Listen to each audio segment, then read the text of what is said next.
Hey everyone, welcome to another action-packed episode of ARG Presents. I am Amigo Aaron, joined today by a man who only cares about three things: his obliques, his peaks, and his freaks. John, Boat of Car Schaller. 24-inch pythons, look at baby. that physique. My God. I know Cut it. those threads off that shirt, dude. I can't even look at my own damn self. So, if you joined us last week, you'll recall that we spun the wheel, we made the deal, and this week we're going to be playing games on the crazy old, crazy unusual Sega SG-1000 console. Boat, what do you know about the SG-1000? Well, not a whole heck of a lot, to be honest with you. I know that this is an early Sega console. I'd be tempted to say that this was their first console, but I do not know that for sure. So why don't you inform us? You'd be right, All right. Mr. Boat. You would be right. So the SG-1000 console, which is funny, you hear about it, but I didn't know this. It only got released really in Japan and for some reason New Zealand. Go figure. So our folks in New Zealand got a taste. The Huckster was on board. That's right. This thing came out in Japan July 15th of 1983. I was 2 years old. Really? Yeah. I was well into my 20s at that point. So this took ROM cartridges and Sega cards. Sega cards are sort of like Who cards, kind of. The same kind of deal that you got on the Master System. Yeah, right? yeah. Remember those? So this was a nutty system. They released like somewhere in the neighborhood of I think it was like 63 games for it, and then they released I think it was like 20 or 30 of the cards that go along with it. This thing had the dubious distinction of being released the exact same day in Japan as the Famicom. Oh my gosh, So, that's a killer guess right who there. won? Didn't go well for the old SG-1000. The SG-1000 the original version had a joystick that was built in. It was Okay, that well old stick. that was a common thing back then. The original Famicom also had built-in And it had a controllers. port for a second controller. The joysticks on this are commonly referred to as garbage. Really? Yeah, they're long. They're about yay long, and there's a little stick, and you hold it like this, and there's buttons on the side. Sort of like a 7800 stick? It's sort of like that, Okay. but even crummier and worse. And so they're not a popular stick. They didn't make too many of these things. They were pretty rare. They were developed in response to an arcade downturn in '82. So that's kind of nutty. Maybe we always talk about the crash happening here in '83, '84. So maybe it happened a little earlier in Japan. Perhaps. This was in New Zealand. This thing was known as the Grandstand. Ooh, that's kind of a neat interesting name. Yeah. The SG-1000 sold about 2 million units worldwide. Not bad. Not good, really. Really? No. How many did the ColecoVision sell? A lot. Remember, it was a huge gap between like 3 and 5 million. It was Right. a ton, so more than this. This thing got released at 15,000 yen. That always gets me how that's a huge number. $140 US, or in today's money, $353 US. So in Korean money, you add even an extra zero to that. Really? So, So yeah, that- $150 is how thick are 150,000 their wallets? won. Do they have a $1 billion bill? The smallest bill is 1,000 won. Really? Yeah. That'd make me feel kind of like a big shot. That's true. Do you ever take the bill and just look at it and be like, it says all those zeros, you're like, oh yeah. That's right, baby. I I'm the did it all the man. time. This was Sega's worst-selling unit, but, and this is important, especially if you're Sega, they still made money off the venture. So you got something there. Yeah. Later models were the SG-2, the SG-1002, and the Mark III, and then the Master System, like I said, was compatible with the cards. It looks like there's about 29 cards released for this thing. So it was a fairly competent system. I think it shares some chippage with the ColecoVision, which since you mentioned it, and the ColecoVision came out a couple years before this, so you would think it would do a little bit better. But I will say, from the experience I had, I thought it was probably a little better than this. I mean, it's certainly audio-wise, although I think ironically, I think they have the same audio chip in it. To be honest, just to jump ahead a little, I thought the audio sounded pretty darn good on this system. I have to agree with you. I thought it was very arcadey, too, wasn't it? Yeah. I was very impressed.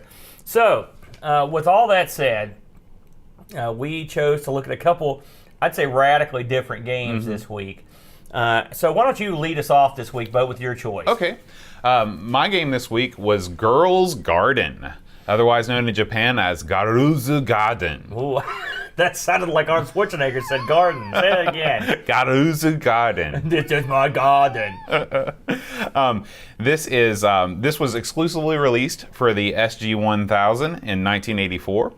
and it was published and developed by Sega, and it was programmed by this guy named Yuji Naka. Okay, Yuji Naka learned how to program by basically the same way a lot of bedroom coders did in the UK and America, by getting magazines and typing in code and debugging it himself and making changes upon it. So he started out doing that. And after he graduated from high school, instead of going to university, he just decided to stick around in his hometown. And he saw that Sega was looking for programming assistants. So he decided to apply, and his first project was this game, Girls Garden. Wow, first one. Yeah. And so this game was it was actually in response to his training. I guess they were like, well, here's what you can work on this little stuff for training, and he built this whole game. So Sega was duly impressed by this, and he sort of rose through the ranks, and he became a kind of a mover and shaker in Sega. In 1987, he worked on the first Phantasy Star game for the Master System. Really? Yeah, he was instrumental in coding the pseudo 3D effect of moving through the dungeons. And after that, he worked on a pretty minor title called Sonic the Hedgehog that nobody really remembers. Really? Yeah. So this guy really went from nowhere to somewhere quick. He programmed the original Sonic the Hedgehog. Wow. Yeah. That's crazy. Yeah. And then so this was his first title, of course, being most remembered for Sonic, but we're talking about Girls Garden today. So what is this game? This game stars, this is one of the few video games ever that you control a girl character. This was ever? Yeah, I mean, even today, you're not controlling a whole lot of girls. If you look at more now than you used to. But in the entire universe, the entire oeuvre of video games, you're mostly dudes. So this game, for being from 1984, controlling a girl, pretty radical effort. This girl's name is Papri. And what she's trying to do is she's trying to keep the love of the man in her life. Like every good woman should. That's true. Now, because of this, I don't know, this is kind of a stretch, but some people have cited this game as an early example of a dating sim. I don't know if I'd go quite that far. Yeah. Having played a few dating sims in my life. Actually, I don't know if I've ever played a dating sim in my life, but I know of what they are. But this is, I have. Like Persona is kind of a dating sim. So this is nothing like Persona, just in case you were wondering. But anyway, this girl, her boyfriend's name is Minto, and not Mentos. You stole my thunder. And he's starting to eye this other girl. This other girl is named Coco. Okay, so Papri has to collect 10 flowers and deliver them to her boyfriend, so he will keep on loving her and keep his hands off Coco. Okay, so that is the idea of the game. In every round, you have to collect 10 flowers, bring them to your boyfriend. Now, if the game was that, the game would be pretty simple. There wouldn't be a lot to it. So there's a couple of twists that really make this game interesting. For one thing, you have to pick the flowers when they're in bloom. Okay, these flowers will start out as little green shoots. They'll grow up. There'll be a little bud on the top. Then they'll blossom into full bloom, and then they'll wither away. So it's only one out of the 4 available stages are these flowers actually worth anything. If you've played Ladybug before in the arcades, there's a similar system where you want to collect the heart pieces at the right time when they're the right color. So you collect these 10 flowers. The things that are in your way are these bears, okay? There's something interesting in this game that I don't know if I've ever seen in a game of this vintage, where the enemies are actually shown in 2 different states. This is something that you see oftentimes in MMOs, where they talk about enemies going into aggro mode when they notice you. And in this game, the bears are sort of docile. They're walking around randomly and they're black. When you get near them, they go into aggro mode and they turn blue and they're after you. Okay, so the bears are chasing you down. What you have to kind of defer their attention from you is you have these honey pots, okay? So you drop the honey pot by hitting the button, the bear will wander over to the honey pot and start drinking it, and then you can pass right through the bear. So if the bear's in your way, that's you can go through you can go through the bear. That. Yeah. And so that's how you can pass through the bears and make your way collecting flowers. you also have there's a bee that flies through the screen every now and again. Now, this is the only game in the entire universe almost where the bee is not your enemy. The bee is your friend in this game. The bee will drop extra honey sometimes. The bee will drop fruit that will give you extra points. The bee is on your side. He'll drop a heart. He'll drop a heart, right. Extra life. So, when you die in this game, you lose a life. You can die by either the bear touching you, or you can die when you fall in the water. So you don't want to do either of those two things. You start out with 2 extra lives, and like you said, you can replenish those extra lives if the bee drops a heart and you pick it up. When you accomplish your goal of getting 10 flowers, you travel. This game works on a scrolling playfield, which is also cool. It's very cool. Yeah. So you have this whole sort of world, and once you can go through a couple screens, and then you'll kind of warp back around on the other side. And in the middle of the world, there's a house with a little gate around it, with little doorways in the gate where your boyfriend lives. And you bring all the flowers to your boyfriend, and then you're treated to this cinematic sequence where the boy accepts the flowers, and then all the flowers around grow, they bloom, and everything's happy and sunshine. And presumably they're married. Yeah, the wedding march. Yeah. That's all it takes to get married in Japan. Just bring just your boyfriend 10 flowers, wow. and you're in.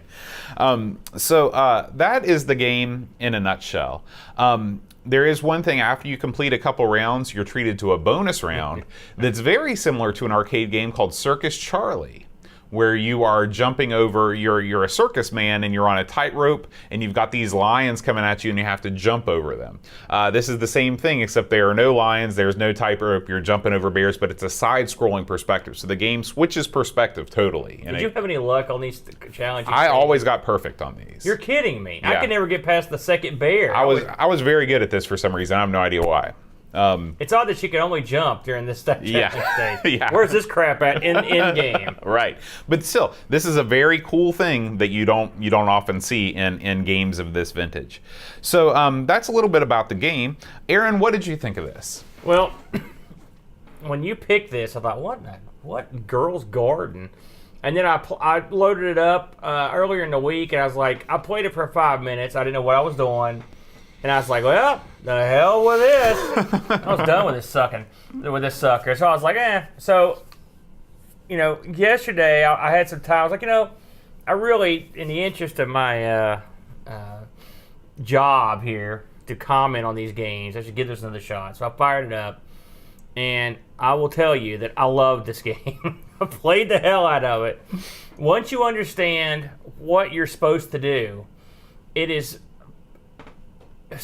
I don't think I've ever played a game like it. Can you think of a game that's even? It's very unusual because you often find yourself waiting. You don't. I mean, I'm not saying it's a slow game. It's not. But I mean, there are times where you just have to. You're waiting for your stuff to bloom, and you have to be very tactical in the way you move around the screen. These scrolling screens are. You go on for a while, don't they? And then you have the bears to deal with. And the bears, like you said, when they get aggro, they're coming after you. If you're out of honeypots, you got a problem. Yeah. You need to get the heck out of there. And so it changes your strategy. Another thing that changes your strategy, as opposed to just running amok, is do you want to run over a place where something's sprouting? Because when you run over it, you pick up the sprout, which means nothing. Does you no good. And if you pick up, I believe if you pick up like a dead one, it actually takes away some of your flowers. Oh, wow. Yeah, so if you pick up one that's dead, it actually hurts you. So you could, I can't tell you how many times I've had 10 flowers. I think it's 10 is what you're supposed to get. And then you hit that and you lose like half of them. It's brutal. And also when you die, you lose some flowers too. So there's a strategy about when you want to run across the path you take. Then there's water. You think to yourself, who's going to fall in the water? Well, when you're panicking, there's a bear on you. You can run right into that water. Right. It's not that difficult, really. I like the fact that the bears are cute. And you could tell this game was made to appeal to girls. I mean, maybe it wasn't, but it seems like it would. The characters are cute. The little girl is just adorable. The house is cool. It says "Welcome" with 2 L's on it, which I thought was kind of fun. You got to get that in there. And I like the fact that you could play this game in different ways. I mean, you can just charge around like a maniac and just run over whatever you see and hope that you can get your flowers. But I like to play it a little more tactically. I ended up getting, I think the best I did was I got to level 6, and I think it was like 46,000 points. But I know I can do better, given a little more time, because I'm still learning the ropes. But it's a lot of fun. I like the fact that after every stage up to 5 is a different flower. And they just look different. I don't know. That's a little something. I like that. I like the fact that the level, as far as I can tell, it changes slightly. I know at one point you'll cross these little bridges with a river or a stream or whatever, and every once in a while you'll see one that's got a fork in it. And right in that fork, there was a flower. Yeah. I was like, how do you pick that thing? Right. You can't get to that. I don't think so. I think it's just there to entice you. Listen, I wanted to jump in that water and go get it. The scene when you get 10 flowers and get back to your house, because when you get to your house normally just sits there. By the way, the bears can get on your lot and romp around. But when you get to your house, when you get all 10 flowers, a dude is poking his head out the window like to say, "Come over here." Right. And you go and take him your flowers, and then it plays this song, and then the whole screen blooms. It's glorious, and an arrow shoots across the screen and shoots into a heart like Cupid. Something else I like is when you die.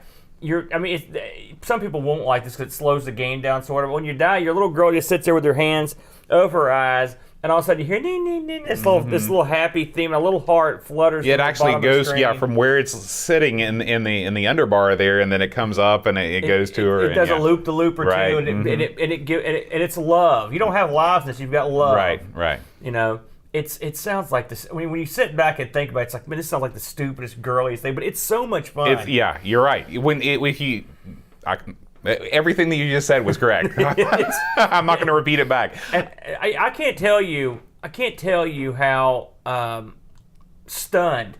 I mean, I know I say this often, but this came out of nowhere. If you told me I'd be playing this SG-1000 game, I'd have called you a stupid fool, a liar. There's no way. It was this old. But this is a fun game. I don't think has this ever been put out in anything else. It's only released on the SG-1000. I mean, it's super cute and fun. You can let anybody play it. It's not like the bears maul you when they get to you. It's not a Forbidden Forest situation. No, it's not. The challenging stage, Blue. I couldn't believe they even had one. You know, what a pleasant surprise that they stuck that in. The attention to detail is spectacular. You know, if you look at what the American or the European of this version of this game would be, they're like, hey, let's make a game for girls. Let's do the absolute bare minimum we can to get this thing out the door. Get it? Bare? Yeah. And in this just, I don't know. I will be the first to admit that I'm biased towards Japanese game development. It's just my favorite. I think that they do the best. Almost every genre, they do it better than the Americans or, God forbid, those awful Europeans. No. But I'm just kidding, guys. But even the backgrounds, there's movement in the backgrounds. The clouds are moving. You know, this is from '84. If the graphics would have been a little bit more higher res, this could have easily been an arcade game. You could jack this up right now, stick it on a phone or something, and just prop up the graphics. Your business. You're right about the bee. I don't want to fail to mention the fact that the bee doesn't hurt you. It took me a while to get used. I still jump. Yeah, me too. And occasionally the bee will deliver little fruits and stuff to you. That's just cute. It's also fun for points. Sometimes the bee will have an apple or something, and they'll keep flying. They won't drop it, and you can try to chase them, and hopefully you can keep the screen going until you know what I'm saying. Yeah. They dropped it. Now I took the opposite strategy that you did. I was always just keeping moving. You know, I didn't wait around to pick up the blooms. I was like, the blooms may be on the next screen. Unfortunately, I think you had the better strategy because I was only able to get to round 3, the round after the first bonus round. I had all my lives going into level 6, but then the wheels came off. I ran out of honey. So happened to me. Yeah. The fact of the matter is, the fact that a game like this has multiple variations of how you can play it it's quite astounding. And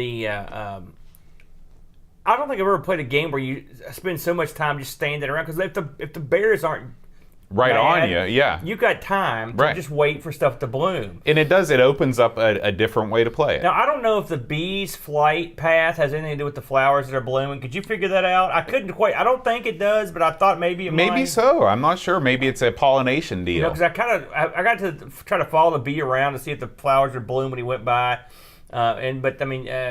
I didn't have that much time. When your girl goes in the water, there's a cool little sound effects. The music's great. The music, again, we were both surprised, I think, by the music on both these games. Oh, yeah.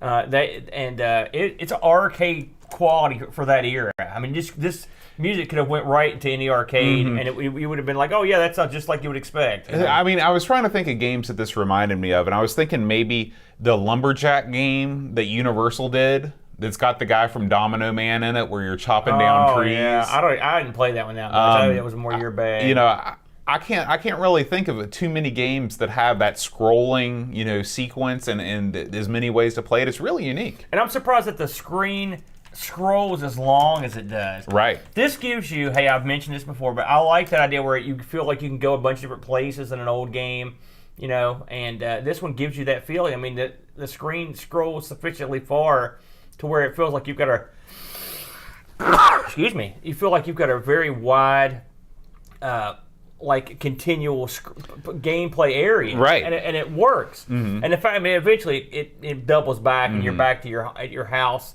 But I mean, it works. Every aspect of this game worked. There was nothing about it I didn't like. I liked every part of it. I will play it again. This makes me want to get an SG-1000 me now. Too. Me too. I've played a couple of good games. There's a Kendo game for the SG-1000 that's also quite good. So you've played the SG before? Just on the Pi. It was in the Pi build that I had, and I just went through and played a whole bunch of stuff. It's a neat little system. Well, this was an outstanding game. If this is the only game you've got for it, you're doing okay. Right. Speaking of another game for the SG-1000, why don't we take a look at your game in this week, Aaron? All right. So, I went the safer route, I must admit, and I picked a game that I was familiar with. And the game I picked was H.E.R.O. H.E.R.O was released by Activision, and it came out in Japan for the SG-1000 in '85.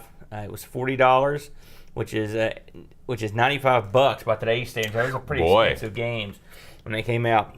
I'd say this is one of the more well-known titles on the system. Now, it wasn't well-known by me. I knew about the game from my previous experiences with H.E.R.O, which was playing it on the Atari 2600 and the ColecoVision. I wonder if it's it's probably more well known to us in America. I don't know how popular it is versus other games in Japan. My guess is this game would fall in the same category as another game that was released on the SG-1000, which is Lode Runner. Now, we talked about Lode Runner a few weeks back.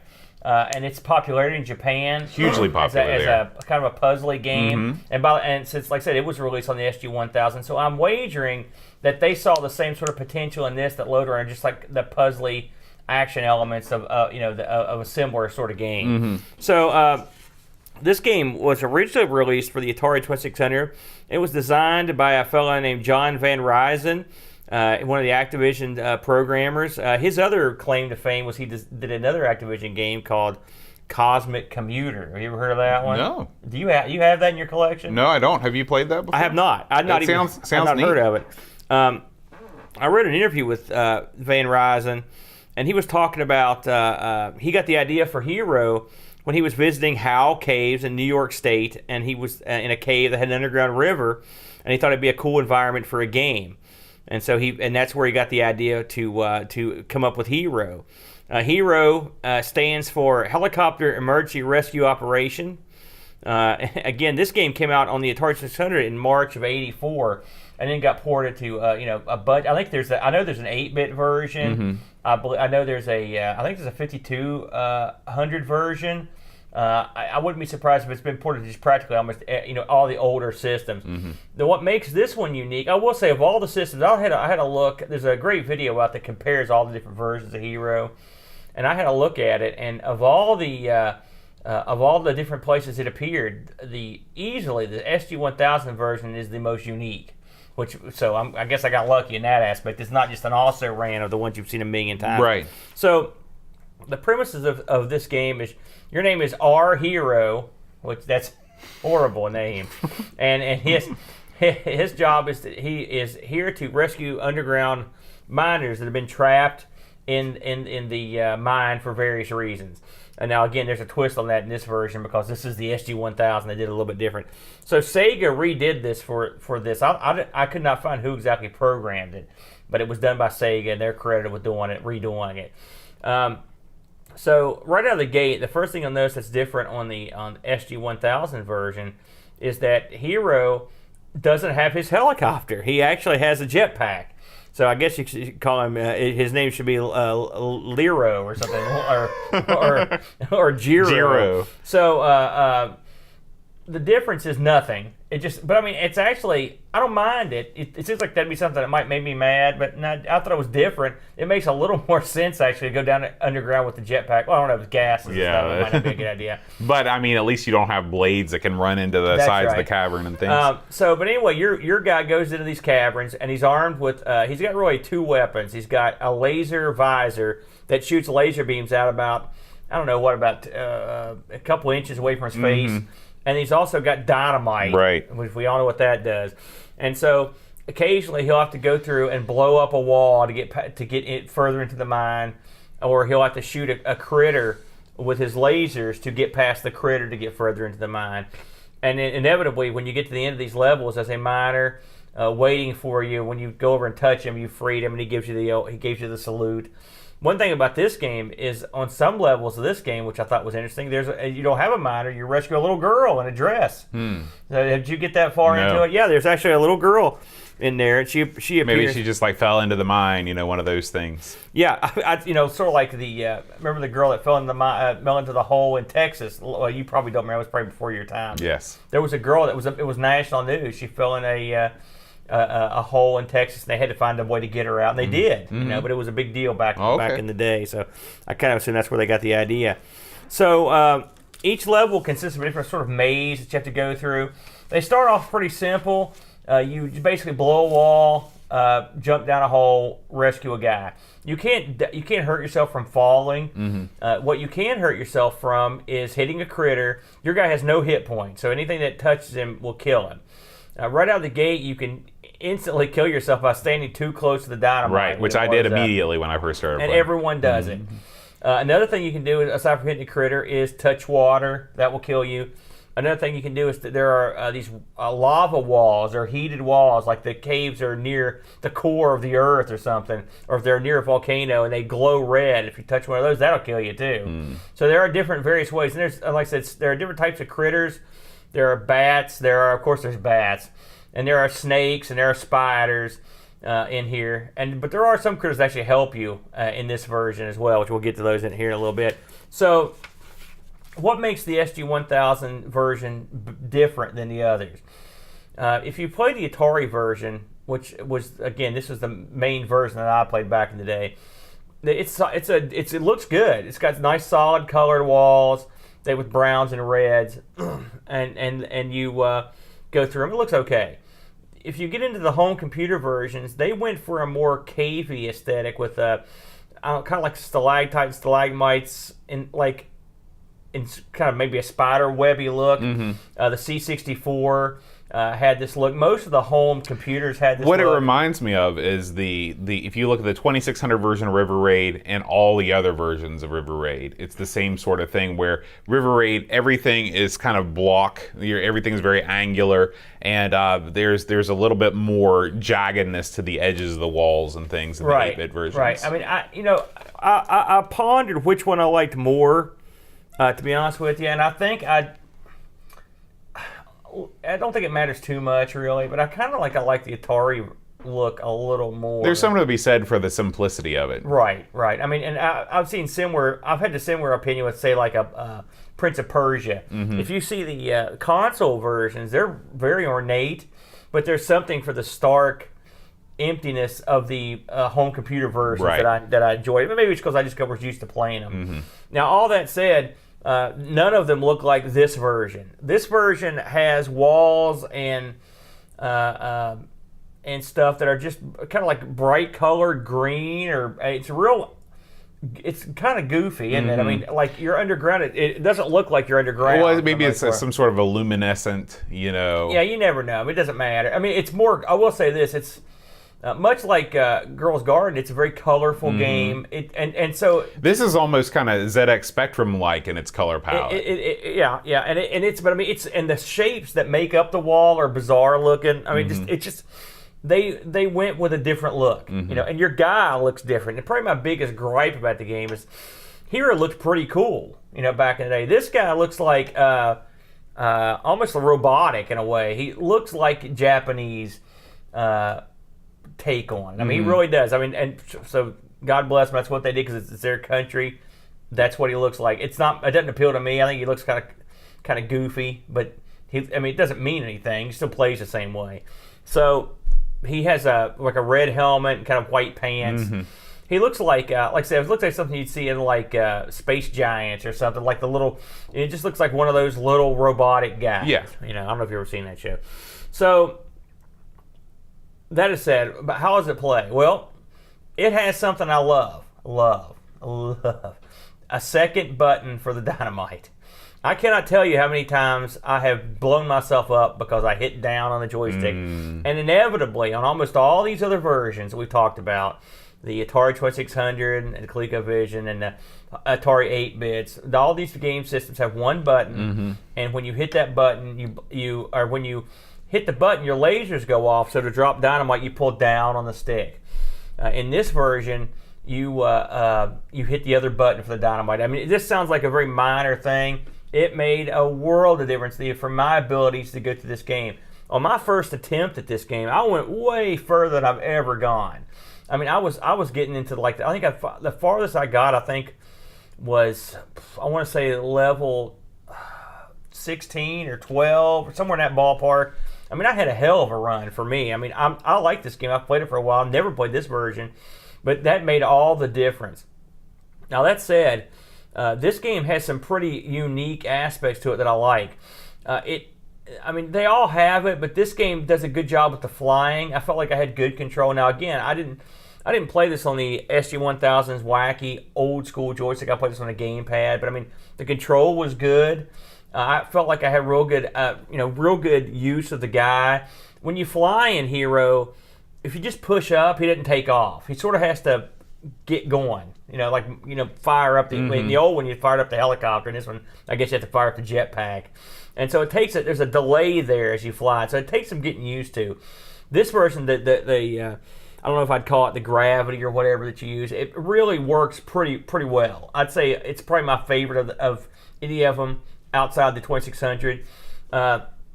Aside from the way it looks, the jetpack, this one also adds some stuff that the other ones didn't have. At least I never saw this stuff in them.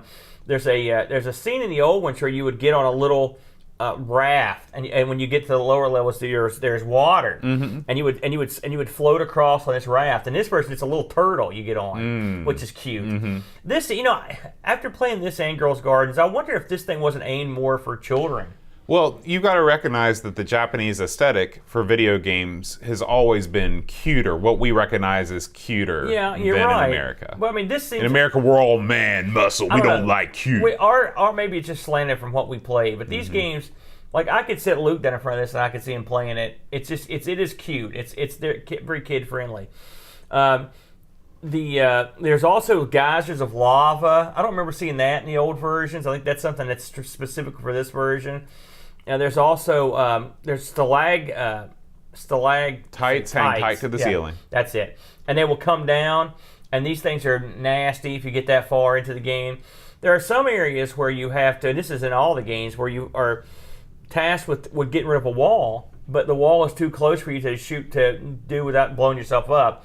So you can actually use your laser to shoot the wall until it blows up, and that it just takes a while. And if you've got a limited amount of energy, so you've got to be careful when you do that. I like this version better than the other ones. It seemed like it went quicker. I could tell the wall breaking looked better. I like that too. This is the only version of H.E.R.O of any of them that has music. Now, that's a mixed bag because it's just basically the same song they played a million times, but it's a good song. Much like Girls Garden, it sounds like something you would have heard in the arcade in that era. I think there was an expectation for that in Japan. Like, it's sort of the opposite, where, there were games released well into the 90s on the Amiga with no background music, but in Japan, that was like, if you don't have music in the game, we're not going to play it. There are also areas in this where the walls will crush you, that's something you don't see in the other versions, which is neat. I read a couple people that mentioned there's a bug in this that, I don't know, I didn't get far enough to see this, that you can't get past unless you wait around long enough for another bug to happen that defeats the first bug. Oh my gosh! Wow. So and of course it's a cartridge game, so you don't wait around for a patch. This one also has the awesome logo that they've rendered in this sort of like neon or something that looks cool. When you first fire it up. This game is that not what the logo looks like on the other versions? No, it doesn't. I mean, and this game it looks cool. This game has a lot of panache. It's got a lot of style points. Again, does it look as attractive to me? No, in terms of the way it's rendered, the caves. But I mean, if you can get past that, and if you play this in the Atari 600, you realize that that's sort of irrelevant. The gameplay on this is spot on. It's another one. I sat down. I was like, okay, H.E.R.O. I've played this a million times.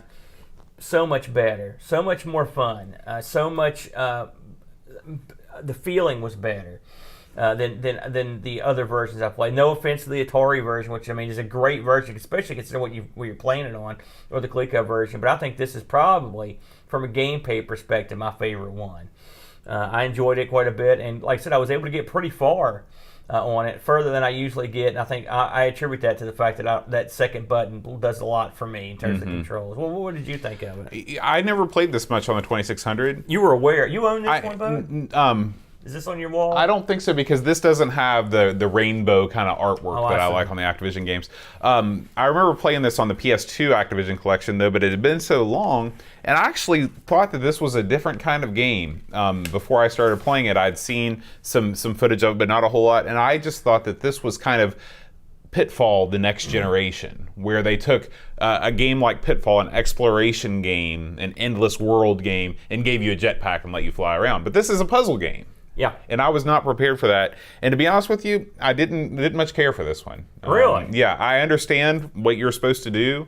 I think that I'm just not a big... When you give me a jetpack and you give me a laser gun, I want to run around and blast stuff, This is a very cerebral experience where you're constantly weighing different factors and things. But I thought that it looked great.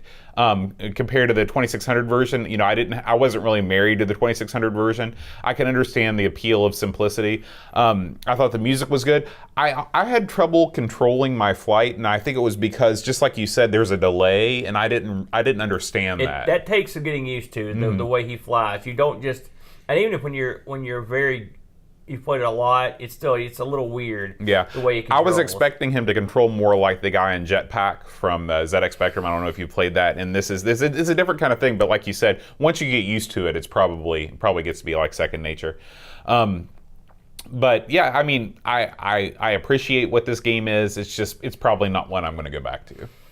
I understand. And it's not for everybody, but this is another one of those games. Actually, in some ways, it's got something in common with The Girl's Garden. It's not a game you rush through. You take your time. Some places are dead ends and death traps, and you've got to have the ability to control your guy to the point where you can come down a little bit, see there's a death trap, and go back up and try the next tunnel.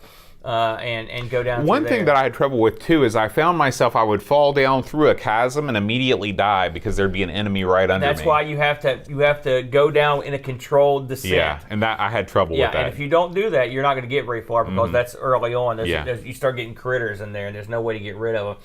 Sometimes you can use your dynamite in cute ways, like if you get it close enough, you can blow up animals with it and stuff. That's the way it was in all the other ones too.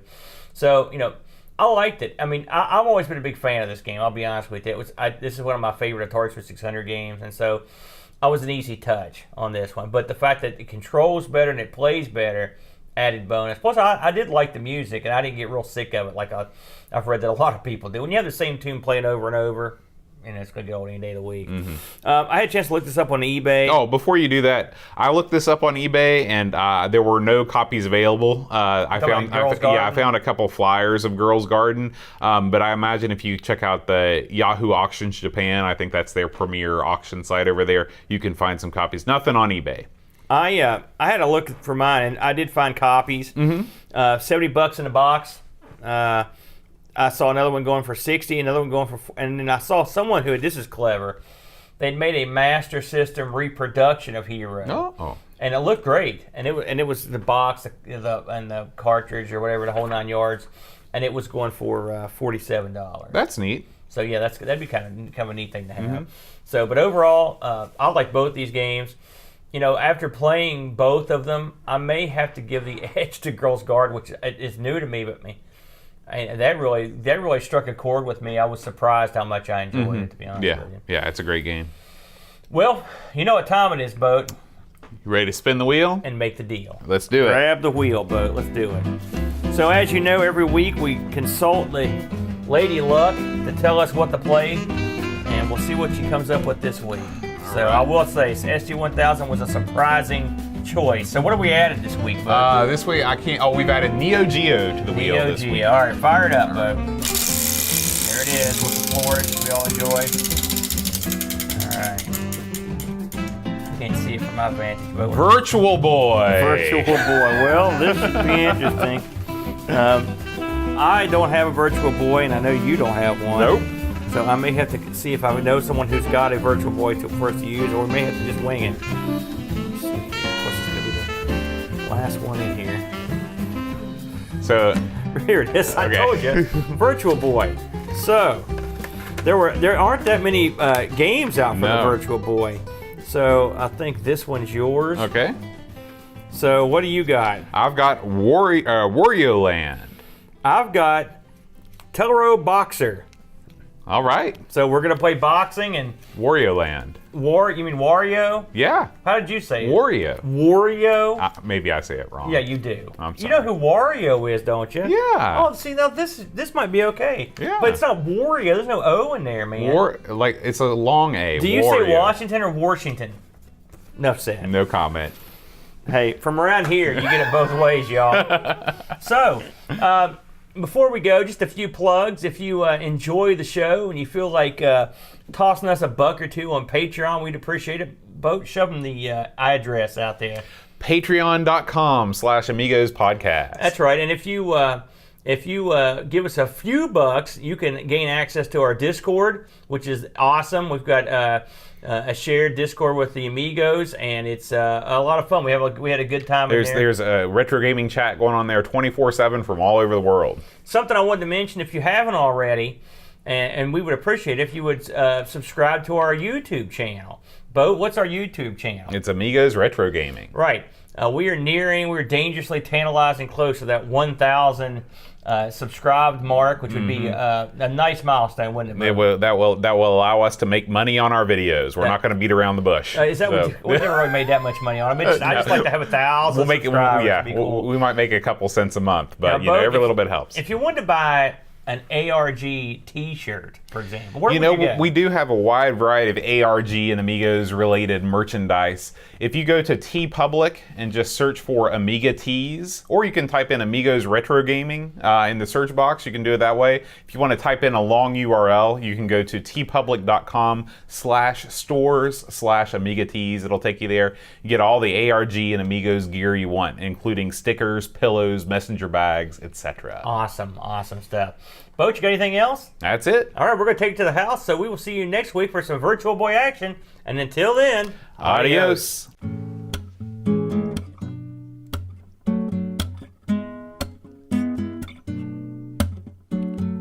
Aaron and John making a new podcast.